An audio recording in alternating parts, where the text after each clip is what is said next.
প্রথমেই শ্রী শ্রী ঠাকুর মা ও স্বামীজির পাদপদ্মে প্রণাম জানিয়ে রামকৃষ্ণ মিশন লোকশিক্ষা পরিষদ পরিচালিত ভোকেশনাল ট্রেনিং ইউনিট, জনশিক্ষণ সংস্থান এবং রামকৃষ্ণ মিশন লোকশিক্ষা পরিষদ পরিচালিত বিভিন্ন গ্রাম সংগঠনে যে বৃত্তিমূলক প্রশিক্ষণ হয়ে থাকে তাদের উদ্যোগ শুরু করার জন্য যে স্টার্টআপ সাপোর্ট ব্যবস্থা রামকৃষ্ণ মিশন আশ্রম করা হয়েছে তার শুভ উদ্বোধনী অনুষ্ঠান আমরা শুরু করছি। আমাদের এই উদ্বোধনী অনুষ্ঠানে উপস্থিত আছেন পরম পূজনীয় শ্রীমৎ স্বামী শাস্ত্রকানন্দজি মহারাজ, সম্পাদক রামকৃষ্ণ মিশন আশ্রম নরেন্দ্রপুর। পূজনীয় মহারাজকে আমাদের সকলের পক্ষ থেকে আমরা আবহাওয়ী প্রণাম নিবেদন করছি। উপস্থিত আছেন পূজনীয় শ্রীমৎ স্বামী সুরনাথানন্দজি মহারাজ, মঙ্ক ইনচার্জ রামকৃষ্ণ মিশন আশ্রম নরেন্দ্রপুর। পূজনীয় মহারাজকেও আমাদের অন্তরের অন্তঃস্থল থেকে আমরা ভক্তিমূলক প্রণাম নিবেদন করছি। উপস্থিত আছেন শ্রী বাদল চন্দ্র দাস, ডিরেক্টর জনশিক্ষণ সংস্থার নরেন্দ্রপুর। শ্রী দাসকেও আমাদের সকলের পক্ষ থেকে আমরা স্বাগত জানাচ্ছি। এবারে স্বাগত ভাষণ দেবেন পূজনীয় শ্রীমৎ স্বামী সুরনাথানন্দজি মহারাজ, মঙ্ক ইনচার্জ রামকৃষ্ণ মিশন আশ্রম নরেন্দ্রপুর। পূজনীয় মহারাজ।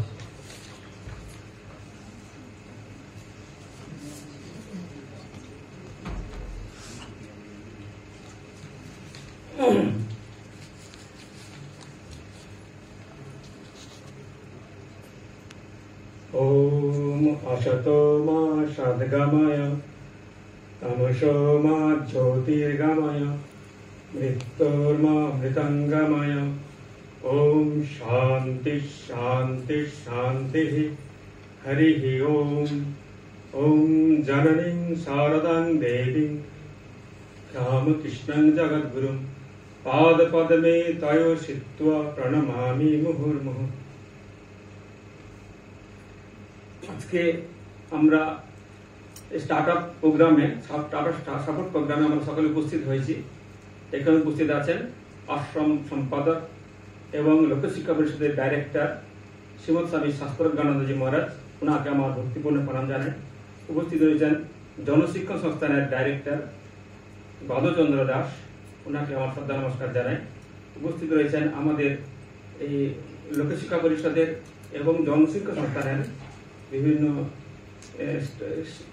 শিক্ষাকর্মী এবং শিক্ষক রয়েছেন, সকলকে আমার শ্রদ্ধা নমস্কার জানাই। এবং যারা ট্রেনিং নিয়েছেন লোকশিক্ষা পরিষদ এবং জনশিক্ষা সংস্থা থেকে যারা ট্রেনিং নিয়েছেন এক্স ট্রেনিং, প্রত্যেককে আমার স্নেহ ভালোবাসা শ্রদ্ধা নমস্কার জানাই। আপনার মধ্যে অনেকে আজকে প্রথম নন্দপুরে এসেছেন। আর আমাদের ক্যাম্পাসে ট্রেনিং হয়, আউট অফ ক্যাম্পাসে ট্রেনিং হয়। আউট অফ ক্যাম্পাসে যারা আছেন তারা হয়তো আজকে প্রথম নন্দপুর এসেছেন। তো নন্দপুর একটা বিশাল বড় ক্যাম্পাস। এখানে এখানে প্রায় 5000 স্টুডেন্ট এখানে নিয়মিত পড়াশোনা করে। এখানে primary school, Ramakrishna mission Vidyalaya, Ramakrishna mission residential college, blind boys academy, industrial training centre, তারপরে রয়েছে ইউনিভার্সিটি রয়েছে এবং লোকশিক্ষা পরিষদ, এগ্রিকালচার ট্রেনিং সেন্টার, এরকম আরো ছোট ছোট কত ইউনিট রয়েছে। টোটাল সমস্ত মিলিয়ে সমস্ত বিভাগের ছাত্র মিলে প্রায় 5000 স্টুডেন্ট এখানে নিয়মিত পড়াশোনা করে। এখানে যে লোকশিক্ষা পরিষদের যে এখানে কাজকর্ম হয়, আমরা ইন ক্যাম্পাসে এবং আউট অফ ক্যাম্পাসে আমরা কাজকর্ম করে থাকি। এটা রামকৃষ্ণ মিশন আশ্রম নরেন্দ্রপুরের রুরাল ডেভেলপমেন্ট ইউনিট। এখানে 12টা ডিস্ট্রিক্টে আমরা নিয়মিত কাজ করে থাকি। 23টা ক্লাস্টার রয়েছে এবং 250টা ভিলেজ লেভেল অর্গানাইজেশন আছে, যেখানে আপনারা ট্রেনিং নিয়েছেন সেসব প্রতিষ্ঠান রয়েছে। আমরা যেখানে যেমন সুযোগ পাই সেখানে সেরকম আমরা ট্রেনিং প্রোগ্রাম অ্যারেঞ্জ করে থাকি। লোকশিক্ষা পরিষদের অনেকগুলো বিভাগ আছে, তার মধ্যে অন্যতম হচ্ছে বৃত্তিমূলক প্রশিক্ষণ বিভাগ। সেখানে আমরা নিয়মিত 32টা কোর্স পড়াশোনা হয়, 32টা ট্রেডে আমাদের নিয়মিত পড়াশোনা হয়। তার মধ্যে প্রায় প্রতি বছর 2200 স্টুডেন্ট নিয়মিত এখানে প্রতি বছর পড়াশোনা করে এবং আউট অফ ক্যাম্পাসে লোকশিক্ষা পরিষদ দ্বারা পরিচালিত প্রায় 400 মহিলা 400 স্টুডেন্ট পড়াশোনা করে। আর জনশিক্ষা সংস্থানে ইয়ারলি প্রায় 1800 স্টুডেন্ট পড়াশোনা করে, সেটা অনলি ফর সাউথ 24 পরগনা। আর লোকশিক্ষা পরিষদ 12টা ডিস্ট্রিক্টে যেখানে যেখানে আমরা সুযোগ পেয়েছি সেখানে ট্রেনিং ব্যবস্থা করেছি। যেমন আপনারা অন্য জায়গা থেকে এসেছেন, গ্রামমঙ্গল থেকে এসেছেন, পূর্ব মেদিনীপুর থেকে এসেছেন, পশ্চিম মেদিনীপুর থেকে এসেছেন, হাওড়া থেকে এসেছেন, সকলকে মিশনে স্বাগত, শ্রদ্ধা, নমস্কার জানাই।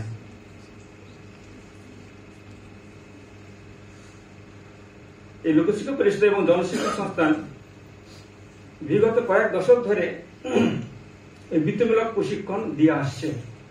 উদ্দেশ্য গ্রাম সাধারণ মানুষের জীবন জীবিকার উন্নয়ন ঘটবে এবং তারা স্বনির্ভর হয়ে উঠবে।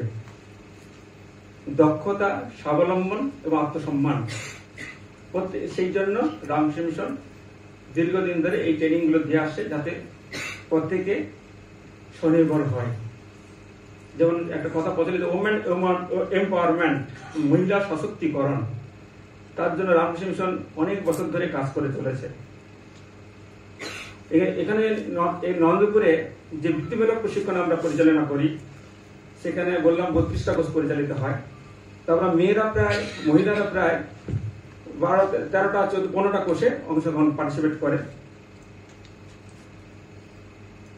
সেখানে এবছর আমরা 8টা কোর্সে নতুন ডিপ্লোমা কোর্স শুরু হচ্ছে, যেমন art and craft, fashion designing, dress designing, beauty and wellness, computer application, yoga instructor. আমরা এখন সার্টিফিকেট কোর্স করেছিলাম, এবছর থেকে আমাদের ডিপ্লোমা কোর্স শুরু হচ্ছে, 1 বছরের ডিপ্লোমা কোর্স শুরু হচ্ছে।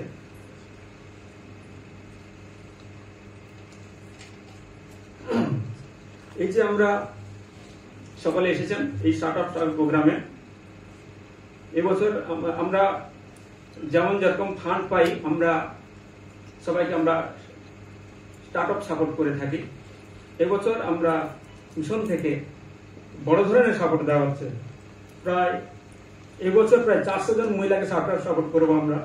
এটা তার ফার্স্ট পেজ হচ্ছে আজকে। টেলারিং, বিউটিশিয়ান এবং ফিজিওথেরাপি ইউনিটের ছাত্রীদের দেওয়া হচ্ছে। পরবর্তীকালে আমরা আর বিউটিশিয়ান এবং অন্যান্য ট্রেনিংদের মেয়েদের আমরা দেব। যিনি ফান্ডিং করেছেন প্রদীপ দত্ত এবং শিশির ধর, ওনাদের ফান্ড দেওয়ার একটা কন্ডিশন ছিল,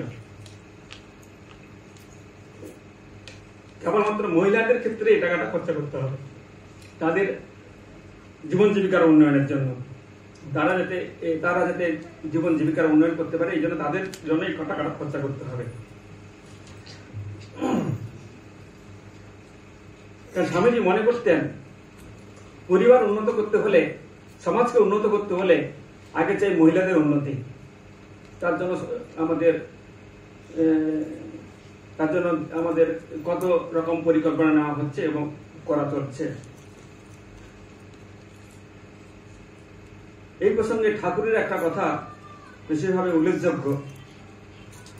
ঠাকুর শিশি মাকে বলেছিলেন, শিশি মাকে কেন্দ্র করে সকলকেই বলেছিলেন, দেখো একটি পচার জন্য কারোর কাছে চিৎহাত করবে না। যদি চিৎহাত করো তাহলে তার কাছে মাথাটা কেনা হয়ে যাবে। শিশুমা বলছিলেন বরং কাউকে হাত উপর করে দেবে, কারোর কাছে চিৎহাত করবে না। শিশু মা সারা জীবন এই কথাটা পালন করেছেন। কখনো বিভিন্ন সময় বিভিন্ন অসুবিধায় পড়েছেন, কখন তবুও তিনি কারোর কাছে টাকা পয়সা চাননি। এই হচ্ছে ঠাকুর মায়ের, এই হচ্ছে মায়ের জীবন। আপনারা রামকৃষ্ণ মিশনের ছাত্রী, আপনারাও স্বনির্ভর হতে হলে স্বনির্ভর হওয়ার একটা উল্লেখযোগ্য দৃষ্টান্ত, যেটা মায়ের কাছ থেকে এই শিক্ষাটা নিতে পারেন, যাতে আপনার প্রত্যেকে নিজেকে জীবিকার উন্নয়ন করতে পারবেন।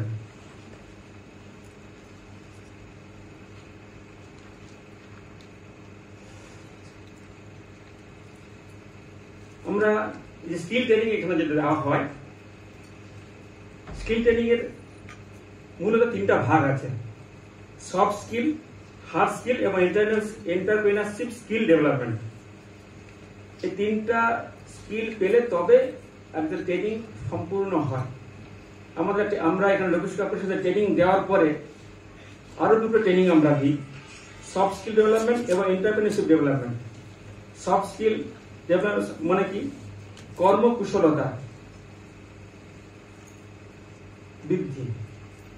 এবং এন্টারপ্রেনারশিপ স্কিল হচ্ছে বিজনেস ডেভেলপমেন্ট, কি করে বিজনেসকে সে বা মার্কেটে কি করে কাজ করবে, সেই বিজনেসটা কি করে ডেভেলপ করবে, তার জন্য ট্রেনিং দেওয়া হয়। এখানে 3 দিন করে ট্রেনিং দেওয়া হয়, যাতে ট্রেনিং নেওয়ার পরে অনেক সমস্যার সম্মুখীন হয়। তার যদি সফট স্কিল না থাকে, সে কখনো মার্কেটে কাজ করার ক্ষেত্রে অনেক অসুবিধা সৃষ্টি হবে, সেটা বাধাটাকে ওভারকাম করতে পারবে না। স্বামী বিবেকানন্দ বলেছেন, যে কোনো উন্নতির জন্য চাই 4টা জিনিস। 1 নম্বর হচ্ছে নিজের প্রতি বিশ্বাস, ঈশ্বরে বিশ্বাস, প্রবল অধ্যবসায় এবং প্রচন্ড ইচ্ছা শক্তি। এই 4টা জিনিস যদি কারো থাকে, সে অবশ্যই সে জীবনে প্রতিষ্ঠিত হতে পারবে, নিজেকে একটা উল্লেখযোগ্য জায়গায় নিয়ে যেতে পারবে। নিজের প্রতি বিশ্বাস মানে সর্বদা গঠনমূলক ভাবনা ভাবা, সবসময় পজিটিভ ভাবনা ভাবা। পজিটিভ ভাবনা বলতে বোঝায় যেটা নিজের উন্নতি বা অন্যের উন্নতি করে, নিজের কল্যাণ এবং অন্যের কল্যাণ করে, সেটাই হচ্ছে গঠনমূলক ভাবনা। এই জন্য প্রথমে দরকার নিজের প্রতি বিশ্বাস, যে আমি পারবো, আমি নিজেকে আমি স্বনির্ভর হতে পারবো, আমি স্বাবলম্বী হতে পারবো। এবং স্বামীজি বলছেন, সাফল্য লাভ করতে হলে প্রচন্ড ইচ্ছা শক্তি এবং প্রবল অধ্যবসায় থাকা দরকার। তাহলে যত জীবনে বাধা আসুক না কেন, সেটাকে ওভারকাম করে নিজেকে প্রতিষ্ঠা করতে পারবো। তার একটা ঘটনা বলছি। আমাদের কাছে বিভিন্ন যারা ট্রেনিং নেয়, কদিন আগে 2জন মহিলা এসেছিল, তারা আমাদের থেকে লোকশিক্ষা পরিষদ থেকে ট্রেনিং প্রাপ্ত। তো তারা 2 বোন একসাথে নন্দপুর থেকে ট্রেনিং নিয়েছিল। তারা দুজনই দোকান করেছে, আলাদা আলাদা দোকান করেছে, এবং তারা প্রায় মান্থলি 10,000 টাকা করে ইনকাম করছে এখন। তো সে অন্য কোনো কর্মী রাখেনি, কারণ তো নিজেই সে পরিশ্রম করে এই টাকাটা রোজগার করে, এবং ওরা বিভিন্ন পাবলিক এবং প্রাইভেট এবং কোনো দোকান থেকে অর্ডার নেয়, এবং অর্ডারটা ওরা ঠিক মতো সাপ্লাই করে। তো তাদের নিজের ইচ্ছার কথা বলেছিলেন যে, আমি কখনো কখনো আমার এমন সময় গেছে, ভোর 5টা থেকে রাত্রি 2টা পর্যন্ত কন্টিনিউ কাজ করেছি। এই যে তীব্র মানসিকতা, প্রবল ইচ্ছা শক্তি, প্রচন্ড ইচ্ছা শক্তি, এটাই হচ্ছে জীবনের কিছু করার ক্ষেত্রে, এগিয়ে নেওয়ার ক্ষেত্রে, স্বনির্ভর হওয়ার ক্ষেত্রে খুব প্রয়োজন। তবে আমরা নিজেরা প্রতিষ্ঠিত হতে পারবো।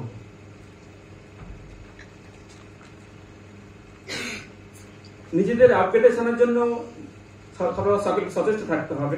যে আমি যে ট্রেনিং নিয়েছি 3 মাস বা 3.5 মাস বা 4 মাস ট্রেনিং নিয়েছি বা 6 মাস নিয়েছি, তো সেখানে আবদ্ধ থাকলে হবে না।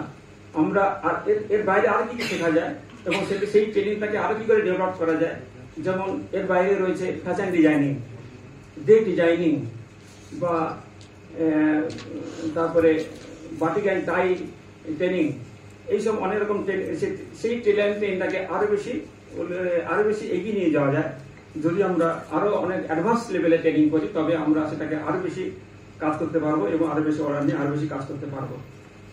ঠাকুর মহাশয়ের কাছে প্রার্থনা করি, আমরা প্রত্যেকে যারা যে উদ্দেশ্যে ট্রেনিং নিয়েছেন, এবং মিশন থেকে আমরা যে স্টার্টআপ সাপোর্ট দিচ্ছি, এটা নিয়ে প্রত্যেকে স্বনির্ভর হয়ে উঠবে, এবং প্রত্যেকে নিজেকে স্বাবলম্বী এবং আত্মসম্মান অর্জন করবে, এবং ঠাকুরের পাশাপাশি ভক্তি লাভ করবে। এই প্রার্থনা জেনে আমি বক্তব্য শেষ করছি। নমস্কার।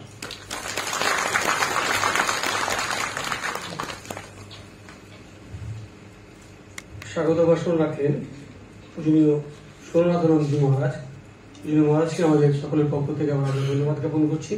এবার আজকের যে বিষয়, startup support to successful trainings for entrepreneurial development and livelihood promotion, এই বিষয়ে আলোচনা করবেন পরমপূজনীয় শ্রীমৎ স্বামী শাস্ত্রানন্দজি মহারাজ। ওম নমো ভগবতে রামকৃষ্ণায়। অবতার বরিষ্ঠ শ্রী রামকৃষ্ণদেব, জগজ্জননী শ্রীমা শারদা এবং যুগাচার্য স্বামী বিবেকানন্দের চরণে ভূয় ভূয় সাষ্টাঙ্গ প্রণাম নিবেদন করি। মঞ্চে আছেন প্রতিভাজন সুরনাথানন্দজি, আমাদের জেএসএস এর ডাইরেক্টর প্রতিভাজন শ্রী বাদল দাস, অন্যান্য আমাদের লোকশিক্ষা পরিষদের সেবক কর্মীরা এবং আমাদের আজকের অনুষ্ঠানে যারা ইনপুট সাপোর্ট নেওয়ার জন্য বা স্টার্ট আপ সাপোর্ট নেওয়ার জন্য যারা এসেছেন, সেই সব আমাদের ছাত্রীরা বিভিন্ন পর্যায়ে।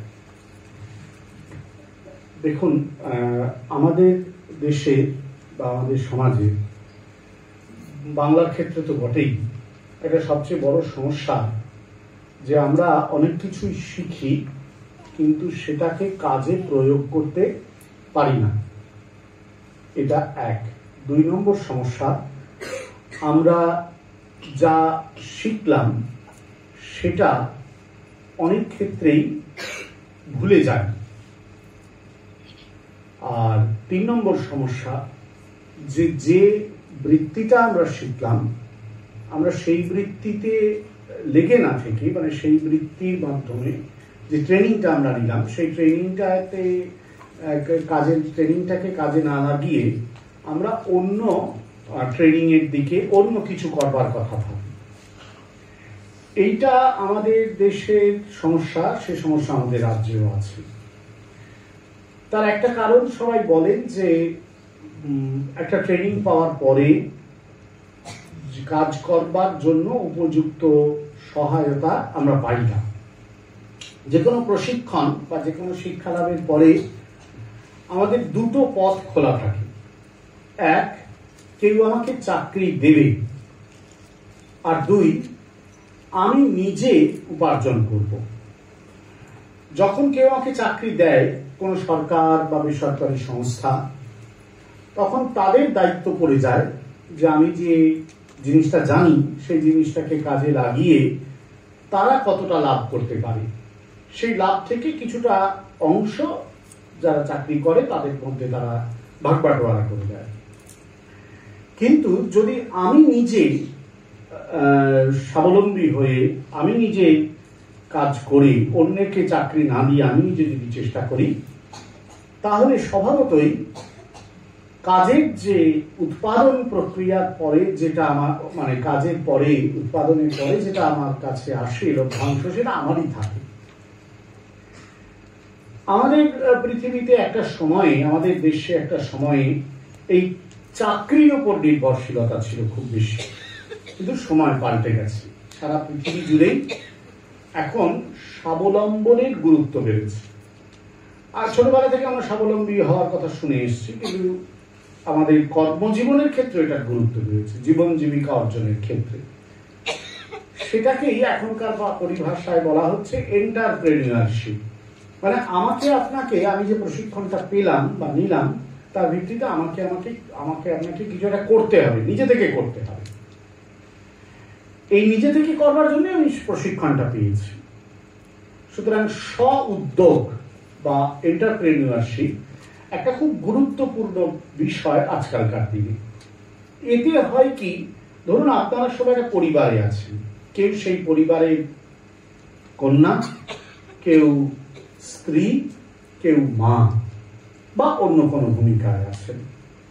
এবার আপনার পরিবারের যে আর্থিক ক্ষেত্রটা, সেটা নির্ভর করে কি শুধুমাত্র পুরুষের উপর? তা কিন্তু নয়, মায়েদের উপর নির্ভর করতে পারে।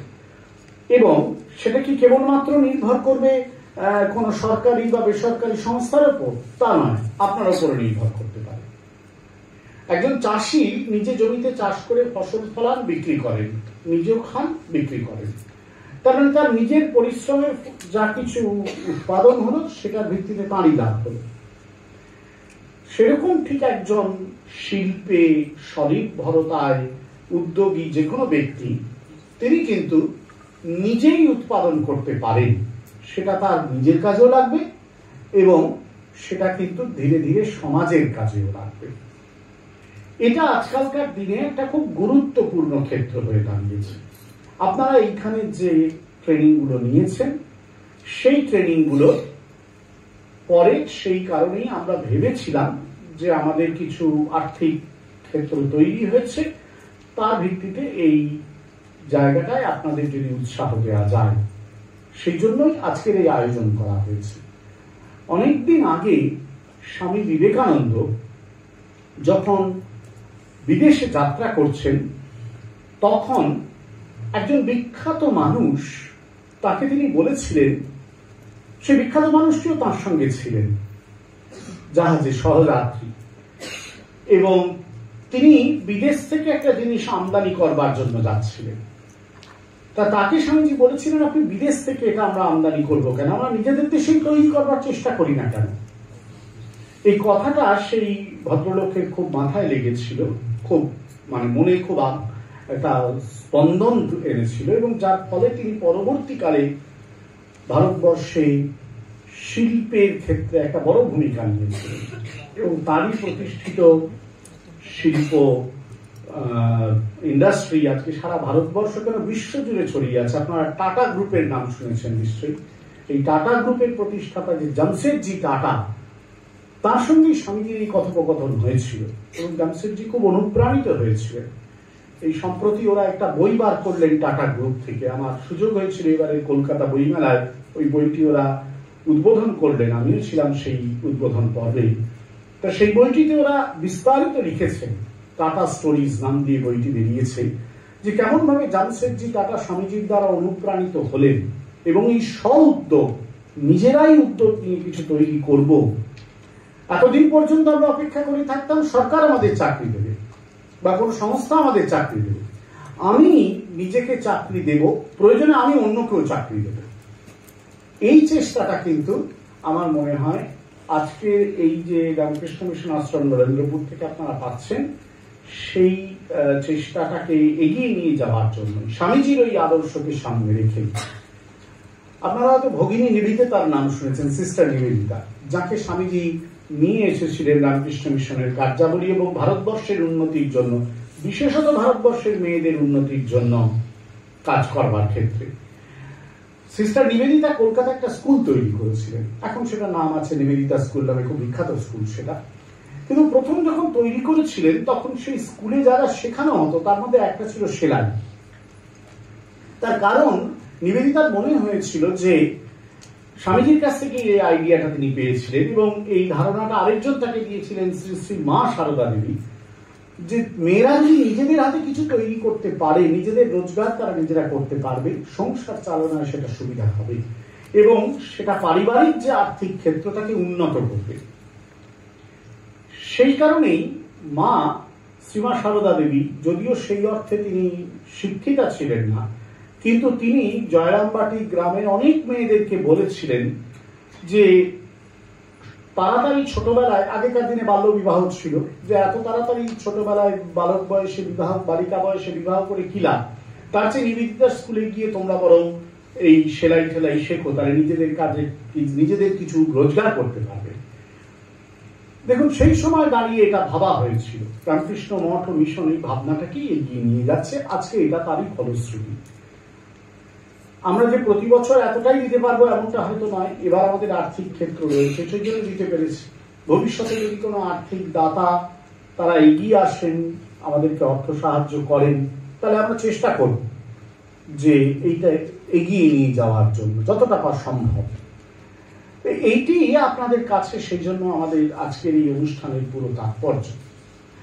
আর আরেকটি জিনিস আপনাদের অনুগ্রহ করে এটুকুনি খেয়াল রাখতে বলবো, যে দেখুন আপনারা একটা ইনপুট সাপোর্ট পাচ্ছেন, দয়া করে এটাকে নষ্ট করবেন না। পেলেন, কাজ করলেন না, তাহলে কিন্তু মনে রাখবেন যে আপনার জন্য সমাজ একটা কিছু তৈরি করে দিয়েছিল, আপনি সমাজকে কিছু ফিরিয়ে দিলেন না। আপনার আর্থিক রোজগার যদি আপনি করেন তাহলে কিন্তু সমাজকে ফিরিয়ে দেওয়া হয়। আপাত দৃষ্টিতে দেখতে মনে হয় আপনি টাকা রোজগার করলেন, সমাজ কি পেল, তা কিন্তু নয়। আপনি যদি টাকা রোজগার করেন, আগে আপনার বাড়িতে রোজগার হয়তো যদি থাকে 30,000 টাকা প্রতি মাসে, এখন আপনার রোজগারের ফলে যদি 40,000 টাকা হয়, তাই 10,000 টাকা অতিরিক্ত আয়ের ফলে আপনি তো মার্কেট থেকে কিছু কিনবেন, এবং আপনি হয়তো আগে যা কিনতেন তার চেয়ে এখন একটা বেশি জিনিস কিনবেন। তার মানে আপনি যে টাকাটা রোজগার করলেন সে টাকাটা কিন্তু অন্য আবার বাজারে চলে যাবে। এই করেই কিন্তু আসলে আমাদের অর্থনৈতিক উন্নতিগুলো হয়। সেই জন্য আপনারা যা পাচ্ছেন সেটাকে নিয়ে বসে থাকবেন না, আমি সুরনাথানন্দ মহারাজ এবং আমাদের বাদল দাস এদের টিমকে একটা জিনিস আগেও বলেছি, আবারও ওখানে অনুরোধ করছি যে আমরা অন্তত 2 বছর আপনাদের সঙ্গে কিন্তু ট্র্যাক রাখবো, যে আপনারা কতটা রোজগার করতে পারছেন সেটা কিন্তু আমাদেরকে জানাতে হবে। প্রতি মাসে বা প্রতি 3 মাস অন্তর বা 6 মাস অন্তর বা 1 বছরে এটা কিন্তু আপনারা আমাদেরকে জানাতে হবে। যেখানে আপনারা আটকে যাবেন সেটাও আমাদের জানাবেন। কোনো রিট্রেনিং নেওয়ার দরকার হলে আপনারা বলবেন, আমরা নতুনভাবে রিট্রেনিং, অ্যাডভান্স ট্রেনিং এর ব্যবস্থা করব। এবং আপনারা সবসময় চেষ্টা করবেন আরো নতুন কিছু ডেভেলপ করবার। আপনার কাছে যে সেলাই মেশিন দেওয়া হলো সেটা দিয়ে আপনিও আপনার গ্রামে, আপনার পাড়ায় একটা ছোট ট্রেনিং সেন্টারও খুলতে পারেন। এইগুলো কিন্তু আপনাদের নিজেদের মাথা থেকে বেরিয়ে আসতে হবে, আপনারা থেমে যাবেন না, জিনিসটা যেন নষ্ট না হয়। ঠাকুর স্বামীজির কাছে প্রার্থনা করি যে এই যে আশ্রমের পক্ষ থেকে আপনারা পেলেন ভগবানের কৃপা এবং আর্থিক দাতাদের অনুগ্রহে যে সহায়তা আপনাদের কাছে পৌঁছলো, তা আপনাদের জীবনের আর্থিক উন্নতিতে সহায়তা করুন এবং তার ভিত্তিতে আপনাদের পারিবারিক জীবনে সামাজিক সুস্থিতি, ধর্মীয় সাংস্কৃতিক সুস্থিতি, মানসিক সুস্থিতিগুলো আসুক, শান্তি আসুক এবং সমাজ সেই সুস্থিতি, সেই শান্তিকে আরো বৃহত্তর ক্ষেত্রে যেন অনুভব করতে পারে, উপলব্ধি করতে পারে। ছোট্ট ছোট্ট জলকণা, আমরা ছোটবেলায় পড়েছিলাম, বিন্দু বিন্দু জলকণা, বিন্দু বিন্দু বালুকণা, ক্ষুদ্র ক্ষুদ্র জল, গলিতলে মহাদেশ সাগর অতল। ছোট্ট ছোট্ট জিনিসই কিন্তু অনেক বড় কিছু করে করে। আমাদের এই কাছাকাছি, এই নরেন্দ্রপুরের কাছে বারুইপুরের থেকে ভেতরে কয়েকটা গ্রামে একজন বিশ্ববিখ্যাত নোবেল প্রাইজ জয়ী সাম্প্রতিককালের একজন অর্থনীতিবিদ তিনি কাজ করেন। তার মূল লক্ষ্যটাই হচ্ছে গ্রামের মানুষদের স্বনির্ভর করে তোলা। তার নাম অভিজিৎ, কি নাম যেন লাস্ট যিনি পেলেন, অভিজিৎ বিনায়ক বন্দ্যোপাধ্যায়, অর্থনীতিবিদ। উনি কাজ করেন এখানে। ওনার সঙ্গে একবার আমার কথা বলার সুযোগ হয়েছিল। তো উনি বলেছিলেন, দেখুন প্রথম দিকে ওই গ্রামে ওরা মাসিক রোজগার হতো 200-250, তারপর আস্তে আস্তে আস্তে এটা বাড়তে বাড়তে এখন কোনো কোনো পরিবারে 40,000-50,000 পর্যন্ত রোজগার হয়। আপনাদেরও অনুগ্রহ করে এই ধারাটাকে বজায় রাখতে হবে। এটুকু আপনাদের কাছে আমাদের আবেদন এবং ভগবানের কাছে এই জন্যই আমাদের প্রার্থনা। ধন্যবাদ, নমস্কার। আজকের যে বিষয়বস্তু সেই বিষয়ে আলোকপাত করেন পরম পূজ্য শ্রীমৎ স্বামী শাস্ত্রানন্দজি মহারাজ। পূজনীয় মহারাজকে আমরা আমাদের সকলের পক্ষ থেকে আমরা আবেদন নিবেদন করি, ভোট অফ থ্যাঙ্কস, ধন্যবাদ জ্ঞাপনের জন্য। আমি অনুরোধ করব শ্রী বাদল চন্দ্র দাস, ডিরেক্টর জনশিক্ষণ সংস্থান নরেন্দ্রপুর। প্রথমেই আমাদের আশ্রমের অধ্যক্ষ তথা সেক্রেটারি পূজ্যপাদ শ্রীমৎ স্বামী শাস্ত্রানন্দজি মহারাজকে আমার আন্তরিক শ্রদ্ধা নমস্কার জানাই। মঞ্চে উপস্থিত আছেন আমাদের লোকশিক্ষা পরিষদের ভোকেশনাল ট্রেনিং ইউনিটের দায়িত্বে থাকা এবং ভারপ্রাপ্ত সন্ন্যাস মহারাজ পূজ্যপাদ শ্রীমৎ স্বামী সুরনাথানন্দজি মহারাজ, তার শ্রীচরণে প্রণাম নিবেদন করি, শ্রদ্ধা জানাই। ধন্যবাদ জ্ঞাপনের মধ্যে আজকে যেটা আমরা সবাই সমাগত হয়েছি যে অনুষ্ঠানটাকে কেন্দ্র করে, স্টার্ট আপ সাপোর্টকে কেন্দ্র করে, এই অনুষ্ঠানটার যিনি যারা আর্থিক সহযোগিতা করেছেন তিনি হলেন আমাদের বঙ্গ সন্তান কিন্তু আমেরিকাবাসী শ্রী প্রদীপ দত্ত মহাশয় এবং শ্রী শিশির ধর। আমরা দত্ত এবং ধর এই নামে রামকৃষ্ণ মিশন আশ্রমে একটা ক্ষুদ্র উদ্যোগ বা মাইক্রো ফিন্যান্সের একটা উদ্যোগ শুরু করবার জন্য ওনারা এগিয়ে এসেছিলেন 2008 সালে। আমরা সেই প্রকল্পটাকে সেই সময় আশানুরূপ ভাবে রূপ দিতে পারিনি, কিন্তু অনেক দিন পরে আমরা সেটাকে আজকের এই অনুষ্ঠানের মাধ্যমে আপনাদের মহিলাদের হাতে স্টার্ট আপ সাপোর্ট হিসেবে যে সরঞ্জাম তুলে দিতে পারছি, এটা সেই টাকা। সেই জন্য এই দুজনের মধ্যে আমাদের একজন গত হয়েছেন প্রদীপ দত্ত মহাশয়, স্বর্গীয় প্রদীপ দত্ত মহাশয়, এবং আছেন শ্রী শ্রী শিশির ধর। দুজনকেই আমাদের রামকৃষ্ণ মিশন আশ্রম নরেন্দ্রপুরের পক্ষ থেকে আন্তরিক শ্রদ্ধা কৃতজ্ঞতা জানাই এবং অবশ্যই ধন্যবাদ জানাই, যাদের আর্থিক সহযোগিতার জন্য আপনারা আজকে যেটুকু সামান্য স্টার্ট আপ সাপোর্ট আমরা তুলে দিতে পারছি সেটা পাচ্ছি।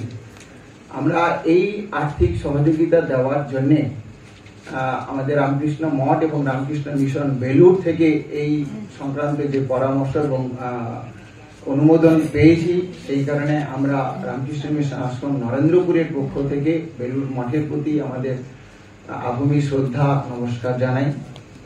আর আজকে আমরা সবাই সকালে সময়গত হয়েছি, সবার অবদান আমরা শ্রদ্ধা চিত্তে কৃতজ্ঞ চিত্তে স্মরণ করি।